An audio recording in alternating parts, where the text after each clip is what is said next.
I'm happy that Kraken got him. And honestly, like I said, I took Kerfoot with that trade or with that pick. I took Kerfoot in both my drafts. Um, but McCann is he's I think we landed right around $600,000 cheaper. He's a year younger and can fill a similar role to Kerfoot.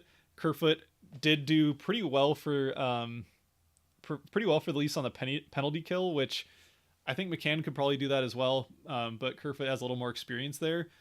So, but again, a little bit cheaper, similar role, and 1 year younger. So I'm happy with the pick, and it's definitely going to be fun over the next, especially next few hours, next day, to see the reaction in Toronto, because it makes a lot of sense.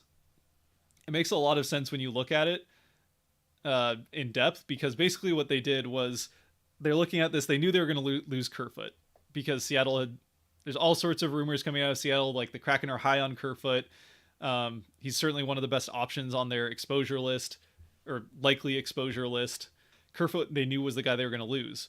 So what they did, I'm sure they called Seattle, and the rumor was that Ron Francis was asking for a first and a third in order to skip a player. So basically, like, you're Toronto, you don't want to lose Kerfoot. Then Seattle's saying, look, if you want us to skip over Kerfoot, basically give you one more protection spot, we want a first and a third. That's a steep price. And even then, if they skip Kerfoot, they go take Dermott. So then they get a first, a third, and Dermott.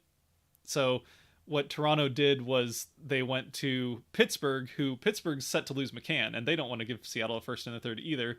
So they trade. So Pittsburgh's like, all right, we'll trade you McCann, probably under what we would trade normally, but we're gonna lose him anyway. So we'll trade him. They end up getting Philip Hollander, if I'm not mistaken, and a seventh rounder. So Toronto gives Pittsburgh a seventh rounder, Hollander, and gets McCann back, and then Seattle takes McCann 2 days later. So basically, what that means is that instead of paying Seattle a first and a third to save Kerfoot, and then also end up losing Dermott, they end up paying Hollander and a seventh to Pittsburgh in order to basically protect Kerfoot and Dermott.